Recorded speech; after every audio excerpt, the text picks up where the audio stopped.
Spoiler alert from last week. I didn't get much accomplished this week. Loser. That's right. I had every good intention of listing everything I picked up last week, digging into the death pile, pulling some of that out, getting that listed. I really didn't accomplish anything. I probably altogether listed maybe 5 or 6 items over the period of the last week. You know, life has a way of getting in the way. And, you know, like I said, I work a full-time job and I got a lot going on. My poor dog, who's like my little bestie, has been diagnosed with, well, we had a growth removed from his lip and they had to biopsy it, of course, and it came back as melanoma. Fortunately, so like a low grade, non-aggressive form, but it's melanoma. So I've been dealing with that. And my daughter's getting ready to start her final year of college. So also have that on the plate, and then just everyday things, you know, dinner, work, just everything. Now, I say that not to try to use that as an excuse to deflect from the fact that I didn't accomplish anything at all, hardly, over the last week. It's just to say that, just like many of you, life happens, and there's really not much you can do about it other than keep plugging away. So that's fully what I intend to do. That said, as much as I didn't get accomplished, you know, I did accomplish going out and sourcing again. Not a lot. We went to a couple of yard sales, which I don't know what's going on with yard sales, but they're just absolutely terrible in my area. Like, if you're going out and sourcing like big money things, good for you. That is not my reality where I'm at. Like, I don't have a lot of motivation to go out right now and, you know, hit the road and drive around hell and half of Georgia trying to source things because I have so much. I already have so much. The last thing I need to do is go out sourcing at all. Like, I don't need to do that until I get rid of some of this stuff and I face it. I'm going to have to face it. I'm just going to have to bite the bullet and face it. So that's kind of a decision that I've made to do. I don't know how well I'm going to be able to keep that promise to myself, because thrifting, sourcing, that's like my happy place. It's my escape. It's the fun part of what we do. So if you're like a reseller, you know what I'm saying. You know what I'm saying is true. But sometimes you just have to bite the bullet and not do the things you want to do and do the things you know you need to do. So, yeah, we'll get to that. That did kind of get me wondering about this next point here. Can you really succeed at eBay part-time? And I am part-time, and I have no desire to be anything other than part-time. I do work a full-time job, and it is a demanding job. Even though I do work from home, we are expected to be at the beck and call of certain folks that need our support at any given hour of the day, any day of the week. And that's fine, because I do enjoy my job. I'm not trying to replace my job. I'm just simply trying to supplement my income. So it is what it is. Moving forward, it's the only thing I can do. So I'm going to have to think about ways to measure my success. And I've been thinking about back and forth about a few different things here and there, but I will devise a method of doing that. Because if we're not making any money doing this, or if we are making a little bit of money and spending a whole lot of time, what's the whole point anyway? I have been selling on eBay since the 90s. Like, I actually like stumbled on eBay before it was even eBay, and I remember it being like 36 pages of stuff. You know, I mean, they didn't even have like categories and things like that. It was just like a list of stuff. You know, this is the new stuff that was listed today, and it was all auction. I can't even remember what it was called, like Auction Watch or Auction Web or something like that. I don't know, but slowly it morphed into this monolithic thing that it is now. And I started, the ID I have right now, I think I started in 1998. And I have sold in various capacities over the last however many years. Part-time, hobby. I did do it off and on a few times, full-time. You know, when I was in between gigs, in between jobs. There have been plenty of times when I can honestly say, especially right after we had our daughter, that there have been times in my life when I might not have eaten had it not been for eBay.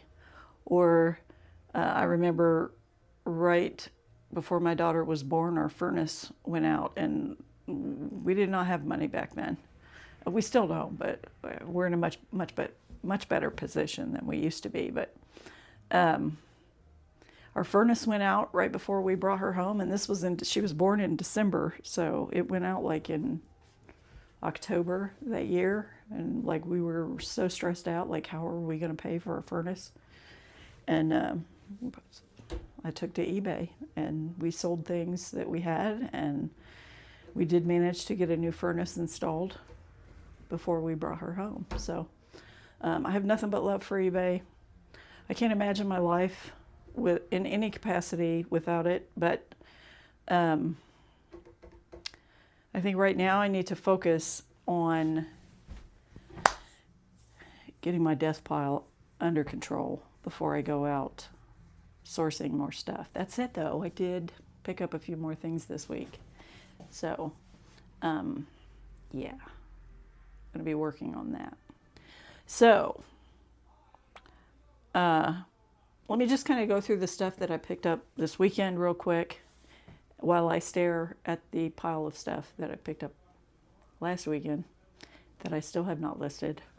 And I'll just kind of show you the stuff I picked up. I didn't pick up anything great. Like, that's one thing. Like, if you watch a bunch of eBay videos, you see these folks out there picking up all kinds of great, fantastic items, you know, and that's great if you can do that. But that is not, from my experience, especially in my area, that is not the norm. Like, you're not going to go out and, you know, buy a whole rack full of Reformation clothing, or, you know, there's not going to be 3 Chanel handbags hanging on the rack. You don't see that. You do not see that around here.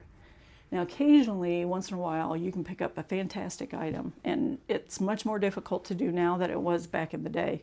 Let me tell you, back in the day, you could literally walk into a thrift store, go to a yard sale. It was like picking money off of a tree. It was fantastic. These days, not so much. The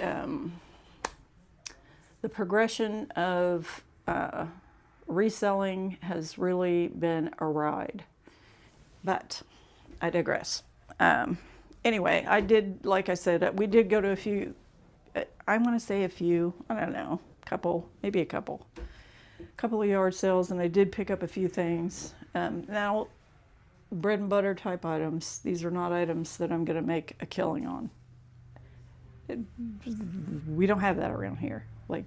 Like I said, like occasionally you can really find something that you're going to do well on, but most of what you find, the vast majority of what you find are going to be items that you are going to make $10 or $15 on. And it's just the nature of it. Now, like I said, if you happen to be in an area where your thrift stores don't mark up pricing on valuable items. Like, you know, around here they think Tommy Bahama is like some kind of luxury brand, and they mark it up. Like, they mark everything up around here, and which is fine. I mean, it's their business; they can do what they want to with it. But that does not make for great sourcing for a reseller. However, you can find some stuff that slipped through the cracks. It's not enough to make a consistent income, and it's not something you want to count on. Your bread and butter items are going to be the things that pay your expenses and help you to actually turn a profit, so that when you do find those items, you actually get to keep that profit from them. But let me tell you, where I'm at, those items are few and far between. So without further ado, yard sale pickup, I think I might have gave 50 cents for these. It's a set of World Market placemats. I'm going to list these probably like at 20 bucks. Be thrilled at getting 15. I haven't bought any mugs in a long time because they're cherry picking the good ones, let me tell you. But I did get these. Hadley, I think is what they're called. M.A. Hadley. There's a little key cat and a little sheep. And I gave 25 cents a piece for these. I haven't decided if I'm going to sell them as a set together, which I'm kind of leaning towards because it's one less listing. Maybe $15, $20 out of the set, maybe, perhaps. I really like this, you guys, because this is from 1979, and it's like a, turn it around. It's like a puzzle. Like back then, we had like these little brain teaser puzzles that people did because we didn't have like Game Boys, and well, I guess that's even outdated too. We didn't have handheld games and stuff like that, so we did stuff like this, and like wooden puzzles and things like that. I'm not taking this apart because there's no way I could probably get it back together. But anyway, still in the box. Super cute. I gave like 50 cents for this. I was actually surprised to find that there are several of these listed. Probably not going to do all that great on it, but I was still happy to pick it up. Also got a pair of Timberland boots. I gave $5 for those, hoping to get, I don't know, 30 or 35 maybe, as fall is slowly bearing down on us. And then I also got a, can't remember the name of this, Spooner Creek wall plaque. Over the years, I've sold several Spooner Creek items. They sell steadily. Like, it's not like, you know, super fantastic profit, and it's not going to sell super quickly. But I gave $1 for that, and I probably get anywhere from 15 to 20 out of that. So again, bread and butter type items. The next thing I got was a $1 purchase, which is a little desktop mechanical pencil sharpener. Again, probably will get in the $15 to $20 range for that one. And then a Firestone ashtray with a little glass insert that says Firestone. I believe I might have given $3 for this one. But again, $15 to $20 range most likely. And then I got, this actually came from the thrift store, you know the one, G-Dubs. Carhartt's pretty popular right now. This is the newer line. Obviously, we can get the older stuff. That's good money. But $5, I'll probably put 30 or so on that. And then, again, this is my era. 1970s men's polka dot, polyester, disco era shirt. I wasn't leaving that behind. I was not. The pointy collar, pointy collar. Oh, the 70s, they were glorious. And the last thing I got, which I was so surprised to find this at a Goodwill. I have not seen this brand in a Goodwill store in I don't know how long. It's been a really long time. It's one of my personal favorites. So again, I might end up keeping this, but it is all clad. This is a 2-quart saucepan, and I love all clad. It's just so nice to cook in. I gave $4 for that. They had $3.99 on it. I think may have gotten a little discount because I think I spent $20, and usually they give you like 10%. That's about all they give you around here. Used to, and that's it. That's everything I got. So now I have this pile from last week and this week that I absolutely have to get listed this week. So I'm willing to commit to that. Hopefully I manage to get that accomplished. So just wanted to hop on real quick, give a little rundown. Oh, one more thing I did this week that I'm not necessarily proud of, but I did order 2 more fun boxes. So those should be getting here. So I may do an unboxing on those sometime in the coming days. I don't know. Anyway, as I contemplate moving forward, I cannot find, I just, for some reason, I don't know if I'm having a mental mind block or what's going on, but I just cannot find my groove right now and where I need to settle in. It's been a while since I have been selling on eBay, and it's hard to do it without it taking over your life, and that's what I got to find, the happy medium in there somewhere. And I have to determine, is it possible to do it part-time and not have it take over your life and all your free time and all of your room in your house and just everywhere? I don't know. I guess that's a question I'm going to have to answer moving forward and determine if if this is something that is workable for me right now at this particular juncture in my life. I feel like it is, and I feel like it can. It's just that I can't get any kind of momentum going. I think once I get some momentum going, I'll be fine. And then I'll get a better picture of how much work I'm going to have to put in, how much time I'm going to have to put in, and what kind of profit that is going to bring back to me. The other thing that makes this kind of complicated right now is that I have such a big death pile that for me, it's huge for me because I'm like one person and it takes me like forever to do listings, which I do need to cut down on the amount of time I spend creating a listing, but I digress. I have to, it's hard for me to gauge right now because sourcing today is so different than it was a year ago or 2 years ago. It's very different than it used to be.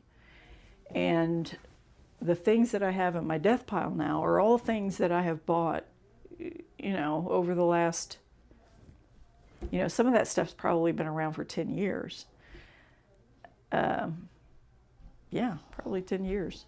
So I can't really look at it as,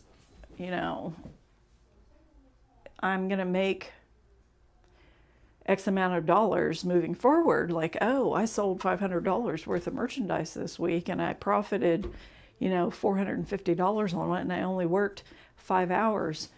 I can't really make that comparison to today, because were I to source the way I used to source back then, I cannot source on that same level, because the opportunities are just not out there the way they used to be. So I will have to find, once I get to a point where I need to start sourcing again, I'm going to have to find a more viable method of sourcing than I used to have, because the way I used to source, you cannot source that way anymore. In my area, you can't walk into a thrift store and get, 20, 25 resellable, decent profit items that are going to sell quickly. It's not out there. It's not. Now, is it maybe a slump in this area? Because like I said, I haven't been sourcing in quite a while, except for, recently. And it's very different out there. Maybe it's just like a temporary tick. I don't think it is. I think there are so many people, number one, out there reselling and buying stuff to flip, and number two, the thrift stores are no longer selling things like they used to be. They're pulling it, they're sending it, they're selling it online, they're pricing it up in the store, and I mean, it is what it is. We can debate on whether we think they should be doing that or not. It doesn't matter. It is what it is. So I can clearly see that I would have to find a better way of sourcing product. And I do have a lot of thoughts in mind, but it's not something that I am in a position right now to act on, because I have got to go through this stuff, all of this stuff. And I have a feeling, because these are things that I've picked up over the years, there's probably a lot of things in that pile that are no longer sellable, things that are no longer desirable. And I do not want to spend massive amounts of time creating listings for things that have a very, very low probability of selling and a low probability of generating any kind of cash flow. So it will be hard as I go through the death pile to determine if I'm able to build a consistent income, because I feel like I first need to get rid of all that stuff and get it condensed down and actually start actively sourcing product and finding a viable way to do that. That said, I have to learn to stay out of the thrift stores and away. Well, I can't stay away from the yard sales, because always and forever yard sales are going to be a good source for sourcing. They just are. Thrift stores, no. Does that mean you can't go in there and find something worth selling? Well, no, it doesn't mean that at all. It means that it's very difficult to consistently go in and find those things to sell. So that's it. That's my check-in for the week. I may be back later with a ThreadUp unboxing. I don't know. Right now my focus is going to be getting all that stuff listed and starting to dig into that stuff. And what I may do as I pull it out, I may just like pull out one bin at a time. I've probably got, 40 bins packed full of stuff. But I may just like pull out one bin at a time, kind of go through that, decide what's getting thrown away, what's getting listed, and what's getting donated. I keep saying donated, but like what happens is like I build up this big box of stuff, and with perfectly good intentions of taking it in and, donating it, and I never make it. Like it just kind of collects dust. So I don't know. I just, I don't know. I may like put it all in a box out on my front porch and, you know, put a Facebook marketplace ad up for free porch pickup. If I didn't think it would invite a bunch of weirdos to show up and start carting off all my personal belongings, I would think about doing that. But I may do it anyway. Hell. So anyway, that's it. I appreciate you guys stopping in and seeing what's going on with me, and I will. I'll be checking back with you soon. So, thank you so much for watching. I hope you have a fantastic week. I'll see you next time.